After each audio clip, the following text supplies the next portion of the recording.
काढायची ते पाहिली. नंतर अपूर्णांक संख्येची लसावी मसावी कशी काढायची ते सुद्धा पाहिलं आणि दशांश अपूर्णांकाची मसावी लसावी कशी काढायची ते सुद्धा पाहिलं. तर आज आपण मसावी व लसावीवरील इतर प्रकारची उदाहरणे पाहूया. सूत्र: पहिली संख्या गुणिले दुसरी संख्या बरोबर मसावी गुणिले लसावी. लसावी भागिले मसावी बरोबर असामायिक अवयवांचा गुणाकार. मोठी संख्या बरोबर मोठा असामायिक अवयव गुणिले मसावी. लहान संख्या बरोबर लहान असामायिक अवयव गुणिले मसावी. दोन संख्येचा गुणाकार 2160 आहे. मसावी 12 असल्यास लसावी किती? आता आपण सूत्र पाहूया. दोन संख्येचा गुणाकार बरोबर मसावी गुणिले लसावी. दोन संख्येचा गुणाकार किती आहे?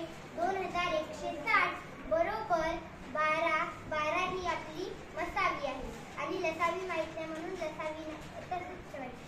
2160 बरोबर 12 गुणिले लसावी.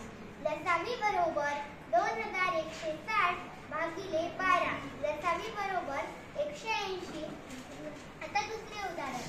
लसावी 510 व मसावी 34 असल्यास लहान संख्या व मोठी संख्या सांगा. लसावी भागिले मसावी बरोबर असामायिक अवयवांचा गुणाकार. तसेच मग 510 भागिले 34. 34 15 510 बरोबर असामायिक अवयवांचा गुणाकार.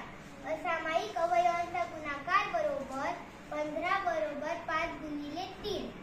मोठी संख्या बरोबर मोठा असामायिक अवयव गुणिले मसावी बरोबर 5 गुणिले 34 बरोबर 170. लहान संख्या लहान असामायिक अवयव गुणिले मसावी बरोबर 3 गुणिले 34 बरोबर 102. आता तिसरे उदाहरण. अशी लहानात लहान संख्या कोणती की जिला 3, 4 व 5 ने भाग दिल्यास प्रत्येक बाकी 1 राहते? लहानात लहान संख्या म्हणजेच लसावी काढायचा. 3, 4 व 5 चा लसावी बरोबर 3 गुणिले 4 गुणिले 5 बरोबर 60.